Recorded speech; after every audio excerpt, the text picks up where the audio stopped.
Assalamualaikum warahmatullahi wabarakatuh. Izin memperkenalkan diri, saya Naomi Dianingrum dengan NPM 211302409 dari Pendidikan Biologi kelas A.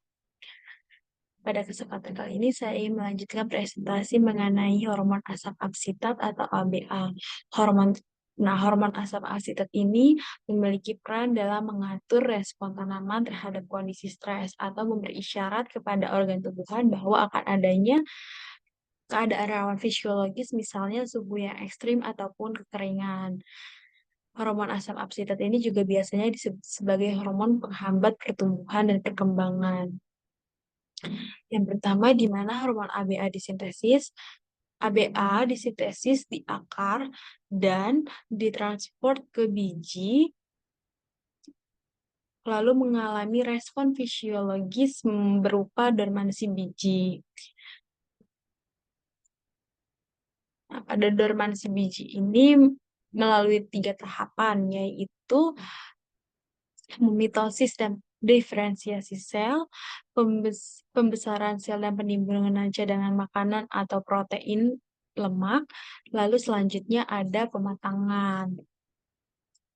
Baik pada dormansi biji ini, di mana biji itu mengalami istirahat.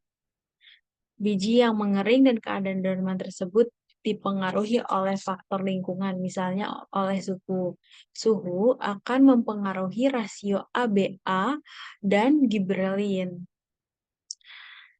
Nah, selama periode istirahat atau selama periode dormansi tersebut, giberelin terdegradasi dan sintesis pensinyalan ABA mendominasi, di mana ABA ini berfungsi sebagai penghambat pertumbuhan karena dalam dalam kondisi lingkungan atau suhu yang ekstrim.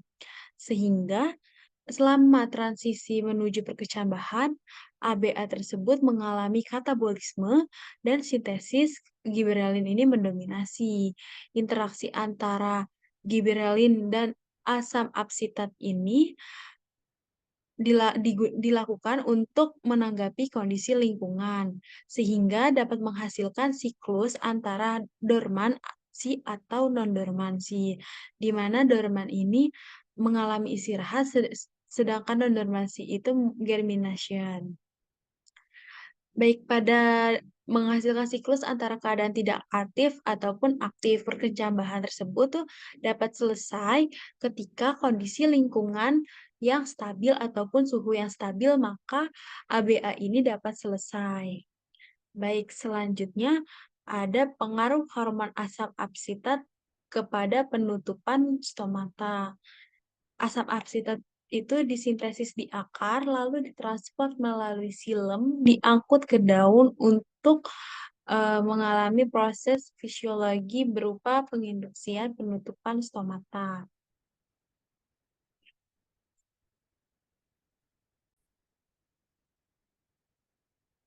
Baik. Di sini dimulai dari suhu yang ekstrim sehingga mengalami suatu kekeringan dan akhirnya akar ini memproduksi ABA yang tinggi, lalu tanaman tersebut mengalami dehidrasi dan turgor selnya itu turun, sehingga terjadinya penutupan stomata. ABA yang berasal dari ABA yang berasal dari ujung akar itu mengalami rawan air, dan ABA ini menjadi isyarat bagi daun bahwa air tanah itu mulai habis. Selanjutnya ABA itu dibawa ke daun untuk melakukan penutupan stomata pada bagian klorofil. ABA yang di bawah ini berperan dalam proses hilangnya ion K+ secara cepat dari sel penjaga. Nah, ABA itu mengangkut Ca2+ dari luar ke dalam sel dengan laju yang cepat melalui saluran permeabel. Mengapa Ca2+ dibawa ke dalam? Karena untuk menghambat kerja ATP. ABA yang bekerja di ruang bebas atau di luar membran plasma, dia berfungsi untuk menjaga atau membatasi K+ yang masuk, sehingga K+ itu dan air menembus keluar turber berkurang sehingga stomata pun mengalami penutupan.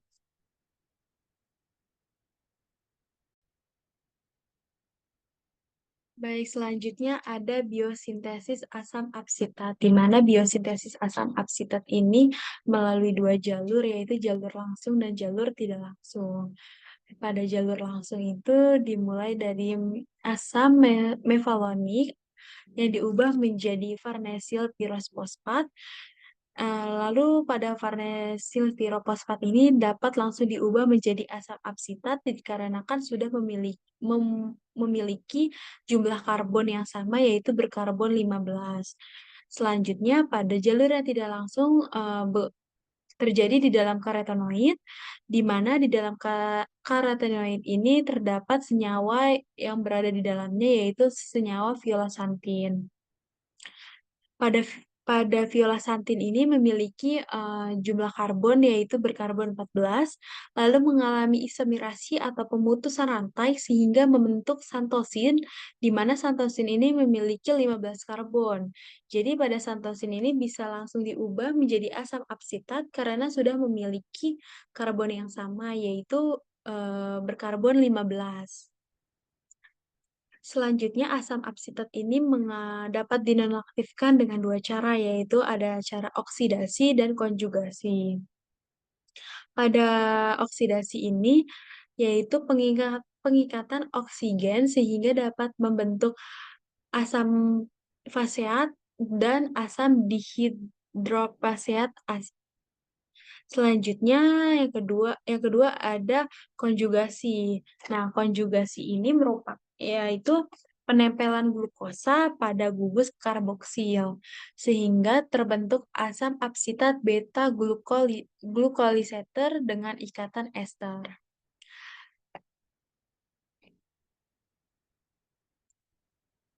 Baik, sekian yang saya dapat sampaikan. Kurang lebihnya mohon maaf. Wassalamualaikum warahmatullahi wabarakatuh.